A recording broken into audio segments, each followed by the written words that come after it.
Tere tulemast! Täna läheme ajas tagasi ja teeme ühe sotsiaalse lahkamise. Me koorime kiht-kihilt lahti keskaegse linnaühiskonna. Alustame päris tipust, võimukatest kaupmeestest ja liigume allapoole, kuni jõuame nendeni, kes olid ühiskonnas täiesti välja heidetud. See on pilkuheit maailma, mis oli ühelt poolt täis uskumatuid võimalusi, aga teiselt poolt ehitatud väga vankumatutele reeglitele. Okei, proovime sellesse maailma sisse elada. Toitage endale ette, et keskaegne linn on nagu üks hiiglaslik töökoda.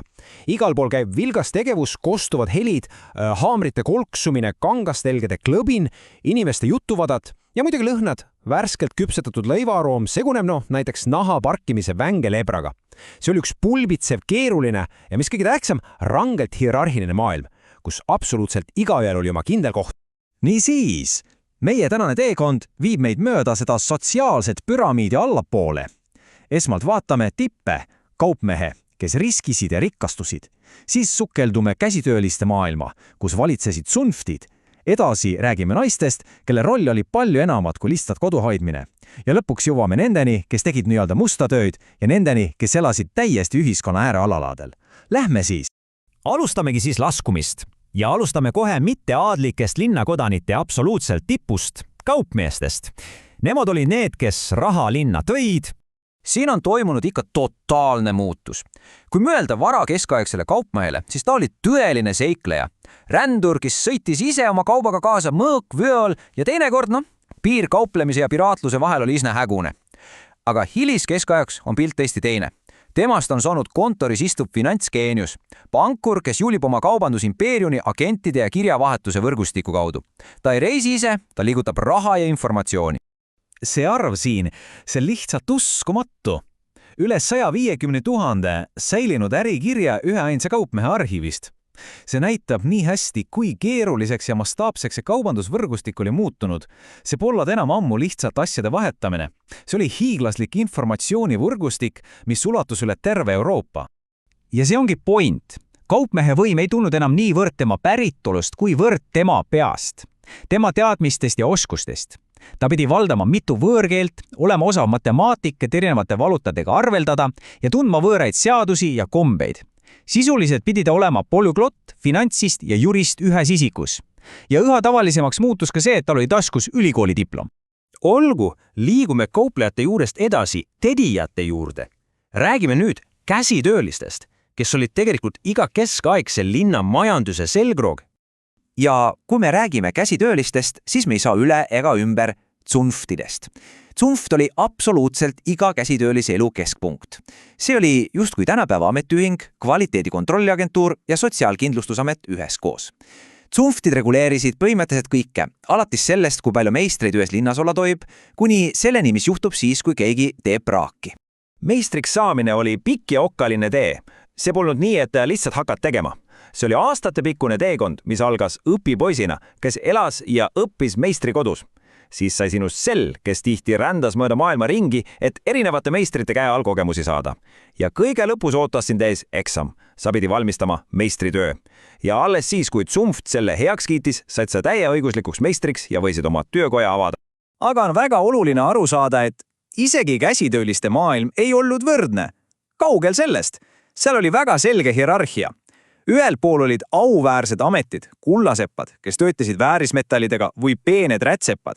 Nad olid linna eliidi hulgas. Ja teisel pool, näiteks parkalid, kelle töökojad haisesid kohutavat või habemeajajad, kes tegid nii-öelda teenindavat tööd.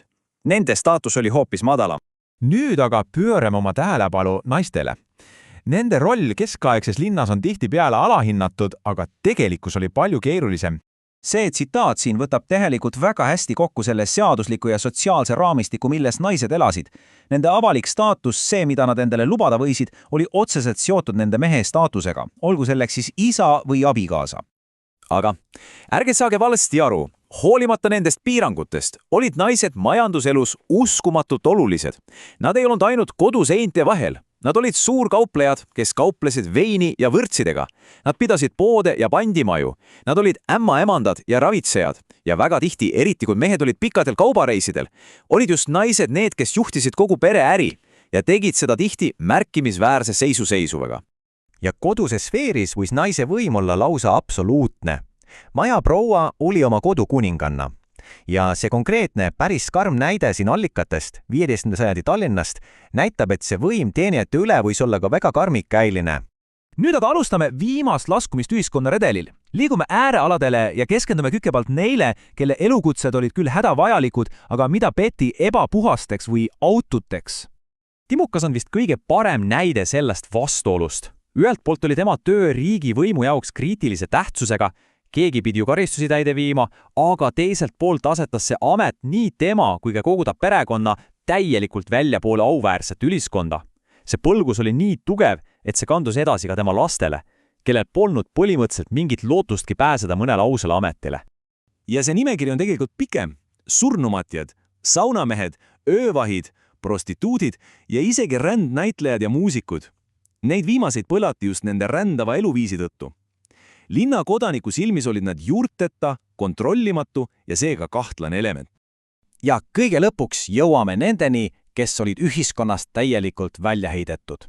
Need, kes olid tõrjutud mitte ainult oma ameti, vaid ka usu, haiguse või lihtsalt vaesuse tõttu. Siin näeme selgelt teamisi põhjuseid, miks inimesi tõrjuti. Kõige keskmes oli hirm. Hirm nakkushaiguste ees, mis viis pidalittõbiste isoleerimiseni. Siis olid usulised erinevused, mis viisid näiteks juutide tagakiusamiseni. Ja muidugi majanduslik koorem. Kerjuseid salliti teatud piirini, aga võõrad aeti lihtsalt linnast minema. See detail siin, see on üks nendest, mis jääb kummitama. Pidalitõivine pidi kandma käristit või kella. See muudab nende eraldatuse ja viletsuse kuidagi käega katsutavaks. Nende isolatsioon polnud mitte ainult füüsiline, see oli ka hõline. See oli pidev kuuldav meelietuletus nende staatusest nii neile endile kui ka kõigile teistele. Ja veel üks võtmesõna, et sellest maailmast aru saada, on liigkasu võtmine. Kristlik kirik mõistis intressiga raha laenamise patuna hukka, aga majanduses oli laenude järel ju vajadus. Ja see tekitas majandusliku niši, mille täitsid sageli juudi kogukonnad. See tegi nad ühelt poolt vajalikuks ja rikkaks, aga teiselt poolt ka vihatuks ja haavatavaks. Ja lõpetuseks üks küsimus, mille ole mõtiskleda. Keskaegne ühiskond tõmbas väga selged ja julmad jooned meie ja nende vahele. Aga kui me päris ausad oleme, kuhu meie need jooned täna tõmbame? Need keskaegsed struktuurid võivad tunduda kauged, aga kaasamise ja tõrjumise mehhanismid on tegelikult üsna ajatud. See on midagi, mille üle tasub mõelda. Aitäh teile!